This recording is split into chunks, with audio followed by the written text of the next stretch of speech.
Sunita Williams यांची ग्रहवापसी झालेली आहे। पहाटे 3:30 वाजता सुनीता विल्यम्स पृथ्वीवर परतलेल्या आहेत। फ्लोरिडाच्या किनारपट्टीवर त्यांचं यशस्वी लँडिंग झालेलं आहे। सुनीता विल्यम्स 9 महिन्यांनंतर पृथ्वीवर परतल्या आहेत। 9 महिन्यांपासून त्या अंतराळ स्थानकामध्ये अडकलेल्या होत्या। फ्लोरिडाच्या समुद्र किनाऱ्यावर स्पेस एक्स ड्रॅगनचं यशस्वी लँडिंग झालेलं आहे। सुनीता विल्यम्स आणि बुच विल्मोर यांचं जगभरातून कौतुक केलं जात आहे। अंतराळ ते पृथ्वीवर 17 तासांचा त्यांचा हा प्रवास होता। आताची महत्त्वाची बातमी आपण पाहतोय। सुनीता विल्यम्स अखेर पृथ्वीवर परतलेले आहेत। फ्लोरिडाच्या किनारपट्टीवर त्यांचं यशस्वी लँडिंग झालेलं आहे।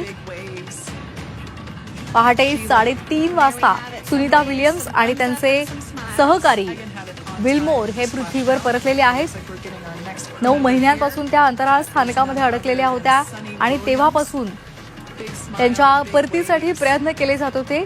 अवघ्या 8 दिवसांसाठी त्या अंतराळामध्ये गेलेल्या होत्या, मात्र त्यानंतर काही तांत्रिक अडचणी आल्या आणि त्यामुळे त्यांना पृथ्वीवर परतायला विलंब झाला।